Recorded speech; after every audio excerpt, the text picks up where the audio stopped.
Hi friends, मैं आकांक्षा शर्मा जी की with आकांक्षा में आपका स्वागत करती हूँ। एमपीपीएससी प्रीलिम्स प्रैक्टिस सेट करने वाले हैं। ये सेट नंबर 12वां है। इसके पहले 11 प्रैक्टिस सेट कर चुके थे और हमारा जो आप लोग प्रैक्टिस सेट परचेज करते हैं उसका टेस्ट क्रमांक 51 है। तो चलिए स्टार्ट करते हैं, जल्दी जल्दी करेंगे। सुपर डुपर क्वेश्चन है, जो भी व्याख्या करने वाला होगा उसकी हम व्याख्या करते चलेंगे।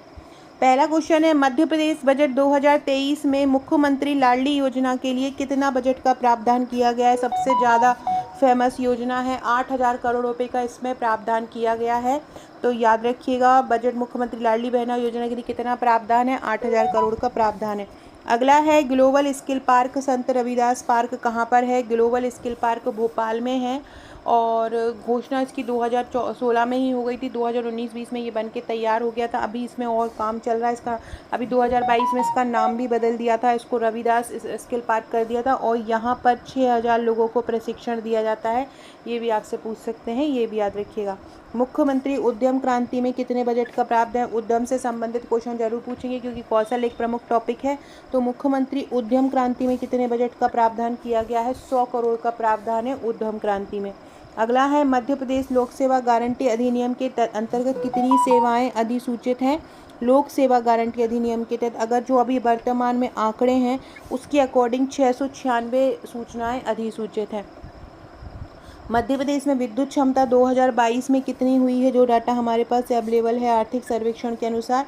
तो 2022 में जो विद्युत क्षमता है वो 28,000 मेगावाट है। ये टॉपिक है आपका कि मध्य प्रदेश की स्थिति भारत में, या मध्य प्रदेश की वर्तमान स्थिति, मध्य प्रदेश की अर्थव्यवस्था, ये सभी क्वेश्चन इसी टाइप के आने वाले हैं इस टॉपिक से संबंधित। अगला है, प्रति व्यक्ति बिजली की उपलब्धता मध्य प्रदेश में कितनी है। मध्य प्रदेश में प्रति व्यक्ति एक व्यक्ति कितनी बिजली की खपत करता है। तो 1184 किलोवाट पर आवर है। कितना है, 1184 किलोवाट पर आवर है बिजली की उपलब्धता। अगला है, मध्य प्रदेश में ड्राई पोर्ट की संख्या कितनी है। मध्य प्रदेश में जो ड्राई पोर्ट है, मतलब जो सूखा जो पोर्ट होते हैं जैसे कि पीथमपुर है, इसकी संख्या 3 है। ये भी बहुत इंपॉर्टेंट है, याद रखना। मध्य प्रदेश में ड्राई पोर्ट कितने हैं, 3 है। मध्य प्रदेश के जीडीपी में प्राथमिक क्षेत्र का योगदान कितना है, 36.32% है प्राथमिक क्षेत्र का योगदान। जीडीपी मतलब ग्रॉस डोमेस्टिक प्रोडक्ट, और इसमें प्राथमिक क्षेत्र का योगदान है 36.32%। ग्रीन बॉन्ड जारी करने वाला देश का पहला नगर निगम कौन सा है। ग्रीन बॉन्ड जारी करने वाला देश का पहला नगर निगम है इंदौर। इंदौर नगर निगम ने सबसे पहले ग्रीन बॉन्ड जारी किया था। मध्य प्रदेश में 5G की शुरुआत कहाँ से हुई है, उज्जैन से। मध्य प्रदेश में रेलवे ट्रैक की लंबाई कितनी है, 5150 किलोमीटर है मध्य प्रदेश में रेलवे की लंबाई। मध्य प्रदेश में सिंचाई क्षमता 2022 तक कितनी है, 45 लाख हेक्टेयर है और इसको 2025 तक 65 लाख हेक्टेयर करने का लक्ष्य रखा गया है। ये भी याद रखिएगा, शायद अगला क्वेश्चन वही है। 2025 तक सिंचाई क्षमता कितना करने का लक्ष्य रखा है, 65 लाख हेक्टेयर करने का लक्ष्य रखा है। प्रधानमंत्री जनधन योजना जो कि 2014 में आरंभ हुई थी, इसके अंतर्गत कितने खाते खोले गए हैं, 3.85 करोड़ खाते प्रधानमंत्री जनधन योजना के अंतर्गत खोले गए हैं। फ्रेंड्स, ये हमारा प्रैक्टिस सेट है जिससे मैं आपको ये क्वेश्चन करा रही हूँ। ये इसी प्रैक्टिस सेट से करा रही हूँ। ये जो प्रैक्टिस सेट है इसकी सॉफ्ट कॉपी 499 रुपये की है और hard copy 1399 plus courier charge है। बहुत ही शानदार, इसमें 11,500 प्रश्न है, यूनिट वाइज टॉपिक वाइज इसमें MCQ डाले हुए हैं। एक साथ किस तरह से सिलेबस को आप वस्तुनिष्ठ रूप में पढ़ सकते हैं वो इसके द्वारा पढ़ सकते हैं। बहुत ही शानदार क्वेश्चन है। क्वेश्चन का लेवल में करीब 12 प्रैक्टिस सेट आपको यूट्यूब पर भी करा चुकी हूँ, तो और उसकी लिस्ट भी बना दी है MPPSC प्री प्रैक्टिस सेट के नाम से प्लेलिस्ट में, तो आप देख सकते हैं। बहुत ही शानदार ये प्रश्न हैं। तो जो लोग भी इसको परचेज़ करना चाहते हैं, 499 सॉफ्ट और 1399 प्लस कुरियर हार्ड में ले सकते हैं। आप चाहे तो सॉफ्ट कॉपी लेके आप खुद भी इसका प्रिंट एंड आउट निकाल सकते हैं, फोटो कॉपी करा सकते हैं, और चाहे तो आप हमसे भी मंगा सकते हैं। तो जो लोग भी लेना चाहते हैं ले सकते हैं। साथ में एक व्हाट्सएप का ग्रुप भी दिया जाएगा इन प्रैक्टिस सेट के साथ, जहाँ हम तैयारी कराएंगे आपकी। अगला है, मध्य प्रदेश की कृषि विकास दर 2020-21 में कितनी रही है, 18.69% रही। ऐसा 1-2 साल का विकास दर पूछा है पहले एग्जाम में MPPSC में, इसलिए हमने पुराना भी इसको डाला हुआ है डाटा। 2022-23 के दौरान फसल क्षेत्र में कितनी वृद्धि हुई है, 5.46% हुई है। सांसद आदर्श ग्राम योजना जो ये भी 2014 में आरंभ हुई थी, इसके अंतर्गत कितने ग्राम पंचायतों का गठन किया है? सांसद आदर्श ग्राम योजना के अंतर्गत 118। फ्रेंड्स कमेंट करके बताइएगा, सांसद जो आदर्श ग्राम योजना है वो एक महान व्यक्तित्व है, उनके नाम पर यह आरंभ की गई थी, उनका नाम लेकर। तो किसके नाम पर सांसद आदर्श ग्राम योजना को आरंभ किया था? सभी लोग कमेंट करके ज़रूर बताइएगा। जिनको भी मेरे वीडियोस अच्छे लगते हैं जब बताइएगा। फ्रेंड्स हम मेंस की भी जल्दी स्टार्ट करने वाले हैं। भी मेंस के नोट्स अपडेट हो रहे हैं, प्रश्नोत्तर श्रृंखला में हैंड रिटन सुपर डुपर बहुत ही ज़्यादा शानदार तरीके से नोट्स तैयार हो रहे हैं। प्रश्नोत्तर श्रृंखला में हर एक टॉपिक को प्रश्नोत्तर श्रृंखला में, हर एक प्रश्न को प्रश्नोत्तर श्रृंखला में कवर किया है बहुत ही शानदार तरीके से। और सबसे पहले पेपर 4 की बुकिंग होगी। जो भी करना चाहते हैं हमसे व्हाट्सएप से जुड़े रहिए तो आपको अपडेट मिलता रहेगा। सांसद आदर्श ग्राम योजना के अंतर्गत कितने ग्राम पंचायत का गठन हो चुका है? 118। स्थिर भाव पर मध्य प्रदेश में प्रति व्यक्ति आय कितनी है? स्थिर भाव पर मध्य प्रदेश में प्रति व्यक्ति आय है 65,023 रुपये। प्रचलित भाव पर मध्य प्रदेश में प्रति व्यक्ति आय कितनी है? प्रचलित भाव पर है 1,40,583। फ्रेंड डिस्क्रिप्शन बॉक्स से व्हाट्सएप, टेलीग्राम, फेसबुक, ट्विटर का भी लिंक मिल जाएगा, ज्वाइन कर लीजिएगा। 6260 190 944 मेरा व्हाट्सएप नंबर है। अपना नंबर भी सेव करवा दीजिए हाय से वेट करके, तो स्टेटस के थ्रू महत्वपूर्ण क्वेश्चन भी आपको मिलते रहेंगे। 2020-21 में दूध की प्रति व्यक्ति उपलब्धता कितनी है? 2020-21 में है 591 ग्राम थी। दूध उत्पादन में मध्य प्रदेश का कौन सा स्थान है? दूध उत्पादन में मध्य प्रदेश का तीसरा स्थान है। मध्य प्रदेश में अनुसूचित वाणिज्यिक बैंक कितने हैं? 34 अनुसूचित वाणिज्यिक बैंक हैं। क्षेत्रीय ग्रामीण बैंक कितने हैं मध्य प्रदेश में? तो मध्य प्रदेश में क्षेत्रीय ग्रामीण बैंक 2 हैं।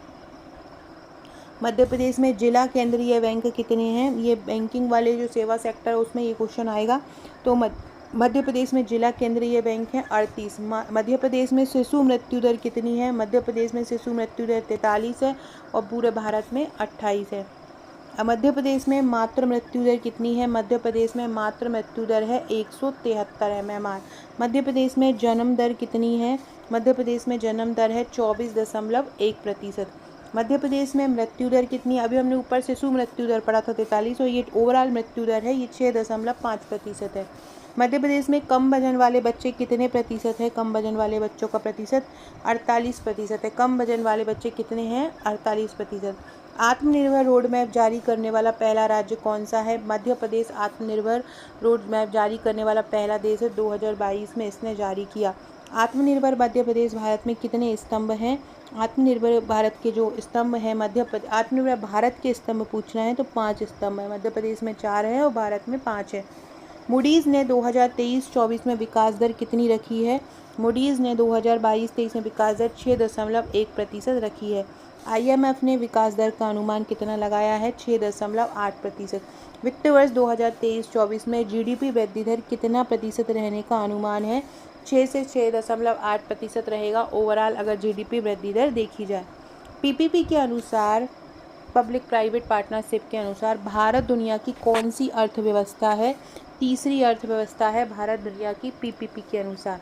और बाजार विनिमय दर के अगर देखा जाए बाजार विनिमय दर के अनुसार तो 5वीं अर्थव्यवस्था है। PP के अनुसार तीसरी और बाजार विनिमय के आधार पर 5वीं। 2023 से 2017 तक कितने PM श्री स्कूलों का निर्माण किया जा चुका है? 14,500 का निर्माण किया जा चुका है। भारत में विश्व के कितने प्रतिशत हाथी पाए जाते हैं? तो 60% हाथी विश्व के भारत में ही पाए जाते हैं। किसान क्रेडिट योजना का आरंभ कब हुआ था? 1998 में किसान क्रेडिट योजना आरंभ हुई थी। किसान क्रेडिट योजना कब आरंभ हुई थी? KKY इसको बोलते हैं, KCY बोलेंगे जहाँ तक है इसको। तो ये कब आरंभ हुई थी? KCY इसको बोला जाता है। 1998 में आरंभ हुई थी। 2021-22 में जैविक खेती के तहत कितने क्षेत्र लाया गया? 59.1 लाख हेक्टेयर लगा। जैविक खेती में पूर्णतः जैविक खेती वाला राज्य अगर देखा जाए तो वो सिक्किम है। और मध्य प्रदेश में सर्वाधिक क्षेत्रफल पर खेती की जाती है जैविक खेती की। मध्य प्रदेश में अगर सर्वाधिक क्षेत्रफल की बात की जाए तो मध्य प्रदेश आएगा, और पूर्णतः जैविक खेती की बात की जाए तो सिक्किम आएगा। और 2021-22 में कितने क्षेत्र में की गई? मध्य प्रदेश के कितने क्षेत्र को जैविक खेती के अंतर्गत लाया गया? 59.1 लाख हेक्टेयर। भारत विश्व का कौन सा मोबाइल फ़ोन निर्माता बन गया है? भारत दूसरे नंबर का मोबाइल फ़ोन निर्माता बन गया है। वित्तीय वर्ष 2022-23 में सेवा क्षेत्र कितना प्रतिशत बढ़ने का अनुमान है? सेवा क्षेत्र में कितना बढ़ सकता है सेवा क्षेत्र? 9.1% बढ़ सकता है। अगला है भारत का सेवा निर्यात कितना रहा है? तो भारत का सेवा निर्यात रहा है 255 बिलियन अमेरिकी डॉलर। सेवा निर्यात कितना रहा है?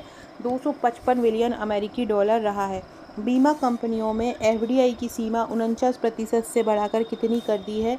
74% कर दी है बीमा कंपनियों में एफडीआई की सीमा बढ़ाकर। दिसंबर 2022 तक भारत का विदेशी मुद्रा भंडार कितना रहा है? तो ये रहा है 562.7 बिलियन अमेरिकी डॉलर। दिसंबर 2022 तक भारत का विदेशी मुद्रा भंडार 562.7 बिलियन अमेरिकी डॉलर रहा है। दुग्ध उत्पादन में भारत का कौन सा स्थान है? दूध उत्पादन में भारत का प्रथम है और अब एमपी का कौन सा है? तीसरा है। भारत में मलेरिया उन्मूलन का लक्ष्य कब तक रखा है? 2030 तक मलेरिया उन्मूलन का लक्ष्य रखा है। मलेरिया जो कि प्लाज्मोडियम मच्छर के काटने से हो जाता है, वो किसके द्वारा होता है? पूछेंगे प्रोटोजोआ, जीवाणु, आषाढ़, विषाणु। तो प्रोटोजोआ द्वारा मलेरिया फैलता है।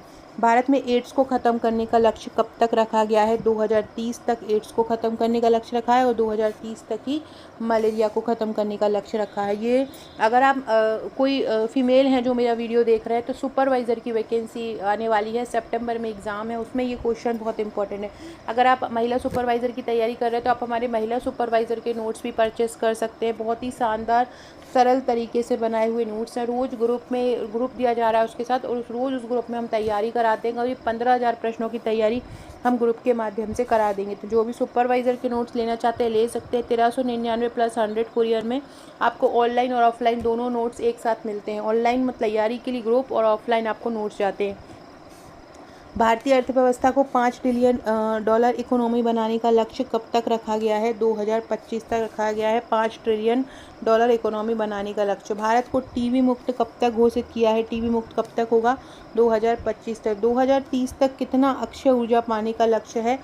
500 गीगावाट अक्षय ऊर्जा पाने का लक्ष्य है 2030 तक। मतलब 2030 तक कितना अक्षय ऊर्जा पालें? 500 गीगावाट। 2030 तक कितना सौर ऊर्जा प्राप्त करने का लक्ष्य रखा है? 280 गीगावाट 2030 तक सौर ऊर्जा प्राप्त करने का लक्ष्य रखा है।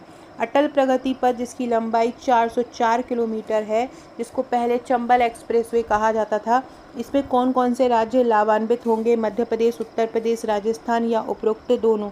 तो जो इससे लाभान्वित होंगे मध्य प्रदेश और राजस्थान, उपरोक्त तीनों होगा, मध्य प्रदेश, उत्तर प्रदेश, राजस्थान तीनों ही इससे लाभान्वित होंगे। 2023 में भारत दुनिया का कौन सा नंबर का बाजार है? 2023 में भारत दुनिया का 10वां बाजार होगा। 2023 में भारत दुनिया का कौन सा बाजार है? 10वां। 15वां वित्त आयोग एन.के. सिंह आयोग जो है उसका कार्यकाल कितना है? 2025 तक है एन.के. सिंह आयोग वित्त आयोग का कार्यकाल। राज्य खाद्य सुरक्षा सूचकांक में शीर्ष स्थान पर कौन है? खाद्य सुरक्षा सूचकांक में शीर्ष स्थान पर केरल है। भौगोलिक संकेतक किसके द्वारा जारी किए जाते हैं? भौगोलिक संकेतक वाणिज्य उद्योग मंत्रालय द्वारा जारी किए जाते हैं। फ्रेंड्स, कल मैं एक विदेश व्यापार नीति से संबंधित टॉपिक आपको लेके आऊँगी। उससे संबंधित जितने भी एमसीक्यू बन सकते हैं वो हम करेंगे। तो विदेश व्यापार नीति आपको नेक्स्ट वीडियो जो आएगा, विदेश टॉपिक वाइज भी मैं वीडियो करवा रही हूँ आपको, हमारे नोट्स से ही करवा रही हूँ। हमारे एमपीपीएससी प्रीलिम्स के जो थ्योरी नोट्स हैं, और ये एक प्रैक्टिस सेट मेरे एमसीक्यू प्रैक्टिस सेट से करा रही हूँ। हमारा जो भी है ओपन रहता है, जो भी नोट्स हैं पूरा आपको दिखा के ही देते हैं कि आप पहले संतुष्ट हो फिर आप हमारे नोट्स ले। इसी प्रकार से हमारे थ्योरी नोट्स से भी मैं पढ़ा रही हूँ। मेंस की भी पेपर 4 की 2-3 दिन में क्लासेस, पेपर 4 की क्लास 2-3 दिन में स्टार्ट कर देंगे, तो वहाँ से भी आप नोट्स देख कर ही परचेस कीजिएगा। बटिक प्रिंट जो होता है वो किस जिले का भौगोलिक संकेतक है? बटिक प्रिंट जो है वो उज्जैन जिले का भौगोलिक संकेतक है। बटिक प्रिंट कहाँ का है? उज्जैन का। सरवती गेहूँ कहाँ का किस जिले का भौगोलिक संकेतक है? तो विदिशा और सीहोर दोनों का है। बारासिवनी साड़ी कहाँ की है? बारासिवनी साड़ी बालाघाट की है। बारासिवनी बालाघाट में ही पड़ता है। लौह शिल्प किस जिले का भौगोलिक संकेतक है? लौह शिल्प डिंडोरी का है। लौह शिल्प कहाँ का है? डिंडोरी का। गोंडी चित्रकला याद रखना, लौह शिल्प, लोहे की डंडी ऐसे याद करके कर लेना। गोंडी चित्रकला कहाँ की है? गोंडी चित्रकला डिंडोरी की है। चौकुवा चावल का कहाँ का जीआई टैग दिया है? चौकुवा चावल असम का जीआई टैग दिया है। भारत की प्रति व्यक्ति आय प्रचलित भाव पर कितनी है? भारत की प्रति व्यक्ति आय 1,70,620 है प्रति व्यक्ति आय प्रचलित भाव पर। भारत में प्रति लाख अनुसूचित वाणिज्यिक बैंक कितने हैं? तो भारत में हर 1 लाख जनसंख्या पर 12 अनुसूचित वाणिज्यिक बैंक हैं। भारत की जन्म दर कितनी है? 19.5 है। भारत की मृत्यु दर कितनी है? भारत की मृत्यु दर 6% है। फ्रेंड्स कमेंट करके बताइए मध्य प्रदेश की मृत्यु दर। मैंने ऊपर करवाया है आपको, आप लोग अब मेरे को कमेंट करके बताएंगे मध्य प्रदेश की मृत्यु दर। थोड़ी बहुत ही ज़्यादा है। भारत की सौर ऊर्जा क्षमता कितनी है? भारत की सौर ऊर्जा क्षमता है 7,48,990 मेगावाट है भारत की सौर ऊर्जा क्षमता। भारत की जीवन प्रत्याशा मतलब जीवन कितने उम्र तक भारत में औसतन लोग जीवित रहते हैं? 72.6 है जीवन प्रत्याशा। स्टार्टअप रैंकिंग में मध्य प्रदेश को कौन सी कैटेगरी में अवार्ड मिला है 2022-23 में? अचीवर्स, टॉप अचीवर्स या लीडर्स? तो लीडर्स कैटेगरी में स्टार्टअप रैंकिंग में मध्य प्रदेश को अवार्ड मिला है। किस कैटेगरी में? लीडर्स में। भारत में प्रजनन दर कितनी है? भारत की प्रजनन दर कितनी है? 60.08% है भारत की प्रजनन दर। राष्ट्रीय उपलब्धि इंडेक्स में मध्य प्रदेश को कौन सा स्थान मिला है? राष्ट्रीय उपलब्धि इंडेक्स में मध्य प्रदेश को 5वां स्थान मिला है। इंडिया इनोवेशन इंडेक्स में मध्य प्रदेश को मतलब नवाचार जो सूचकांक है उसमें मध्य प्रदेश को कौन सा स्थान मिला है? इंडिया इनोवेशन इंडेक्स में 13वां स्थान मिला है। लोक सेवा गारंटी अधिनियम के क्रियान्वयन में उत्कृष्ट जिला कौन सा है? बुरहानपुर है। मध्य प्रदेश में कितने राष्ट्रीय राजमार्ग हैं? तो मध्य प्रदेश में 46 राष्ट्रीय राजमार्ग हैं। मध्य प्रदेश में कितने हवाई अड्डे हैं? मध्य प्रदेश में 6 हवाई अड्डे हैं। मध्य प्रदेश में कितने नए विश्वविद्यालय का हाल ही में गठन हुआ है? 3 का हुआ है। एक तात्या टोपे का हुआ है जो कि गुना में बनेगा। अवंतीबाई लोधी का हुआ है जो कि बनेगा सागर में। अवंतीबाई लोधी का बनेगा सागर में। और एक बना है टंट्या मामा, तो ये बनेगा खरगोन में। इस प्रकार से टोटल कितने नए विश्वविद्यालय का गठन हाल ही में मध्य प्रदेश में हुआ है? 3। करंट अपडेटेड प्रश्न है, ये आ सकता है। क्रांतिवीर्य टंट्या विश्वविद्यालय अभी मैंने बताया, क्रांतिवीर्य कहाँ बनेगा? खरगोन में बनेगा क्रांतिवीर्य टंट्या वीर विश्वविद्यालय। तात्या टोपे कहाँ पर बनेगा? तात्या टोपे गुना में बनेगा। मध्य प्रदेश में 3 नए विश्वविद्यालय के गठन के बाद मध्य प्रदेश में 3 नए विश्वविद्यालय बन गए। उसके गठन के बाद कितने विश्वविद्यालय मध्य प्रदेश में हो गए हैं? तो नए विश्वविद्यालय बनने के बाद मध्य प्रदेश में टोटल 77 विश्वविद्यालय हो गए हैं। कितने हो गए हैं? 77 विश्वविद्यालय अभी वर्तमान में हैं। सीएम राइज स्कूल के प्रथम चरण में मध्य प्रदेश में कितने स्कूलों का संचालन हुआ है? तो इसमें 370 स्कूलों का प्रथम चरण में संचालन हुआ है। मध्य प्रदेश में कितने आवासीय कस्तूरबा गांधी विश्वविद्यालय का गठन होगा? तो 207 आवासीय कस्तूरबा विश्वविद्यालय का गठन होगा। फ्रेंड देख सकते हैं आप, ये हमारा मेंस का पैकेज है। इस प्रकार से नोट्स तैयार किए जा रहे हैं, हैंड रिटन है, आप देख सकते हैं। ये इस प्रकार से पूरा ये जो पेपर 4 का दार्शनिक प्रवृत्तियाँ हैं, फ्लो चार्ट, डायग्राम, एक रेडीमेड मटेरियल आपको मिल रहा है। आपको परेशान नहीं होना है, एक ही जगह पर आपको पूरा का पूरा ये नोट्स मिलेगा पेपर 4 का। पेपर 4 में आपको ये टोटल 4 बुकलेट मिलेंगी। ये पहला बुकलेट, इसमें करीब 500 प्लस पेजेस रहेंगे। दूसरी बुकलेट में करीब 300 प्लस पेज रहेंगे। तीसरी बुकलेट केस स्टडी की मिलेगी, 100 प्लस के सॉल्व केस स्टडी रहेंगी। और चौथी बुकलेट इसमें आपको 2 मार्कर के प्रश्न मिलेंगे, करीब 500 प्लस प्रश्न फ्लो चार्ट द्वारा पूरा कंप्लीट किया गया है 2 मार्कर को। बहुत ही शानदार है नोट्स, आप देख सकते हैं। इस प्रकार के नोट्स हैं, मेंस के पेपर 4 के नोट्स हैं। ये पार्ट ए पार्ट बी की दोनों, पूरा कंप्लीट पेपर 4 जो है वो आपको 4 बुकलेट के रूप में मिलेगा। और शुरू के जो 10 से 15 लोग उनको हम ऑफ़र देंगे, तो उनको ये 2499 में पूरा पैकेज पेपर 4 का दिया जाएगा। और उसके बाद जो है इसका रेट 299 हो जाएगा, क्योंकि कॉपी का रेट बढ़ गया है। हम लोग को भी लिख कर ही कॉपी कराना रहती है और पेजेस इसमें ज़्यादा हो गए, क्योंकि सिलेबस जितना छोटा दिख रहा है उतना है नहीं है। तो ये पूरा पेपर 4 का ये हमारे MPPSC प्रीलिम्स के नोट्स हैं, आप देख सकते हैं। बहुत ही शानदार सरल भाषा में, जैसे कि मेंस के से ही सरल भाषा में इनको तैयार कराया गया है। बहुत ही सुपर डुपर तरीके से इनको हैंड रिटन जो मेन टॉपिक है उसको कवर किया गया है। तो अगर आप ये लेना चाहते हैं, हमारे मेंस के नोट्स लेना चाहते हैं, तो आप मुझे व्हाट्सअप कर सकते हैं। अब अगला क्वेश्चन देखते हैं, मध्य प्रदेश में प्रथम सैनिक स्कूल कहाँ पर है? मध्य प्रदेश का प्रथम सैनिक स्कूल कहाँ पर बना है? तो प्रथम सैनिक स्कूल रीवा में है, दूसरा भिंड में बनाया गया है, और अभी तीसरा सीहोर में बनाया गया है। टोटल 3 हो गए हैं। प्रथम खेल विश्वविद्यालय कहाँ पर बना है? प्रथम खेल विद्यालय सीहोर में बना है। प्रथम मेडिकल कॉलेज मध्य प्रदेश में कहाँ पर है? प्रथम मेडिकल कॉलेज है Gajraj medical college Gwalior. Friends like ज़रूर करिएगा वीडियो को, कमेंट भी कीजिएगा। आप जानते हैं पिछले 3-4 साल से लगातार वीडियो लेके आ रही हूँ प्रैक्टिस सेट, और वहीं से कितने ढेर सारे क्वेश्चन आते हैं एग्ज़ाम के एंड तक। हम बहुत शानदार तैयारी आप लोगों को कराते हैं। अगर MPPSC प्रीलिम्स में सिलेक्ट होना है, साथ में सुपरवाइज़र की भी तैयारी कर रहे हैं, तो भी आप चैनल पर डेली वीडियो देखिएगा।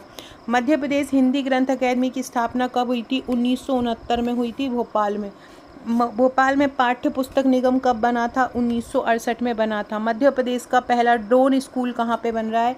तो मध्य प्रदेश का पहला ड्रोन स्कूल ग्वालियर में बन रहा है। जीडीपी का कितना प्रतिशत शिक्षा पर खर्च किया जाता है? जीडीपी का 6% शिक्षा पे खर्च हो रहा है। नई शिक्षा नीति 2020 की प्रारूप प्रस्तुति कब आई थी? तो ये 29 जुलाई को आई थी नई शिक्षा नीति। सांची बौद्ध विश्वविद्यालय कब बना था? सांची बौद्ध विश्वविद्यालय की बात कर रहे हैं, 2012 में बना था, सांची में है ये। अटल बिहारी वाजपेयी विश्वविद्यालय कब बना था? 2011 में बना था और ये भोपाल में है। बरकतुल्लाह विश्वविद्यालय की स्थापना कब हुई थी? बरकतुल्लाह विश्वविद्यालय की स्थापना 1970 में हुई थी। ये शिक्षा से संबंधित प्रश्नों में आएगा।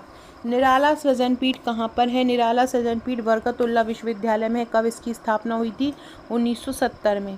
IIT इंदौर की स्थापना कब हुई थी? IIT इंदौर की स्थापना 2009 में हुई थी। कल मैंने एक कौशल विकास वाला आपको वीडियो करवाया था और उसमें मैंने आपको बताया था कि जो ITI है, ITI अभी हाल ही में 22 ITI बन गए हैं, जिससे टोटल 290 ITI हो गए हैं। ये भी याद रखिएगा। 77 विश्वविद्यालय हो गए क्योंकि 3 नए विश्वविद्यालय बने हैं।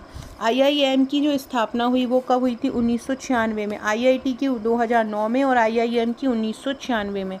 पंडित शंभुनाथ शुक्ल विश्वविद्यालय शहडोल में कब बना था? 2016 में बना था पंडित शंभुनाथ शुक्ल विश्वविद्यालय, 2016 में। सरदार पटेल विश्वविद्यालय एक निजी विश्वविद्यालय है, ये कहाँ पर है? सरदार पटेल विश्वविद्यालय एक प्राइवेट विश्वविद्यालय है, ये बालाघाट में है। भोज विश्वविद्यालय कब बना था? भोज विश्वविद्यालय की बात कर रहे हैं, अभी हमने ऊपर ही पढ़ा है भोज विश्वविद्यालय, ये गलत लिखा हुआ है। 2012 में बना था भोज विश्वविद्यालय। उद्यानिकी महाविद्यालय कहाँ पर है? उद्यानिकी महाविद्यालय मंदसौर में है। उद्यानिकी महाविद्यालय कहाँ पर है? उद्यानिकी महाविद्यालय मंदसौर में। ये सही है, मैं कंफ्यूज हो गई। भोज विश्वविद्यालय 1992 में बना था, भोपाल में, ये सही है। और उद्यानिकी महाविद्यालय कहाँ पर है? मंदसौर में है। मंदसौर का नियावन लहसुन को GI टैग मिला है अभी हाल ही में, तो ये भी याद रखिएगा। सो फ्रेंड्स, ये थे हमारे आज के क्वेश्चन, बहुत ही शानदार सुपर डुपर ये प्रश्न है। अगर आप हमारे नोट्स लेना चाहते हैं तो व्हाट्सअप कर सकते हैं। वीडियो अच्छा लगे तो लाइक शेयर सब्सक्राइब जरूर कीजिएगा। Okay friends, thank you.